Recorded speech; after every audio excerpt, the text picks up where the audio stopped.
అంటే below poverty couple అంటే poor people ఉండాలి, సివియర్ డిజబిలిటీ ఉండాలి. ఉన్న సర్టిఫికేట్ తీసుకుంటే దానికి వాళ్ళు ఏంటంటే ఆర్థికంగా ఎవరిపైన కుటుంబ సభ్యుల భారం కాకూడదు అనే ఉద్దేశంతో ఈ యొక్క స్కీమ్ ప్రారంభించడం జరిగింది 2009 లోపల. అయితే దీంట్లో ఏంటంటే 18 నుంచి 79 సంవత్సరాల వయసు ఉంటే నెలకు 300 వస్తుంది. 79 సంవత్సరాల పైన 80 సంవత్సరాల వయసు పైన ఉంటే 500 రూపాయలు సెంట్రల్ గవర్నమెంట్ ఇస్తారనమాట. దీంతో పాటుగా స్టేట్ గవర్నమెంట్ కూడా ఇస్తారు. సపోజ్ ఇప్పుడు కేరళ స్టేట్ ఉందనుకో, వాళ్ళు 1500 ఎక్స్ట్రా ఇస్తుంది ఈ డిజబిలిటీ అంటే అంగవైకల్యం ఉన్న వాళ్ళ కొరకు. అంటే కేంద్ర ప్రభుత్వం ఇచ్చే 500 కాక వీళ్ళు 1500 ఇస్తుంది. వాళ్ళు ఇచ్చే 300కి 1500 ఇస్తుంది.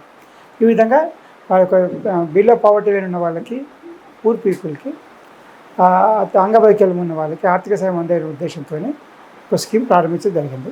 ఇదన్నీ కూడా డైరెక్ట్ బెనిఫిట్ ట్రాన్స్ఫర్, అంటే మనం అప్లై చేసుకుంటే వాళ్ళ పోస్ట్ ఆఫీస్ ద్వారా వాళ్ళ అకౌంట్లకి అమౌంట్ ట్రాన్స్ఫర్ కావడం జరుగుతుంది అన్నమాట.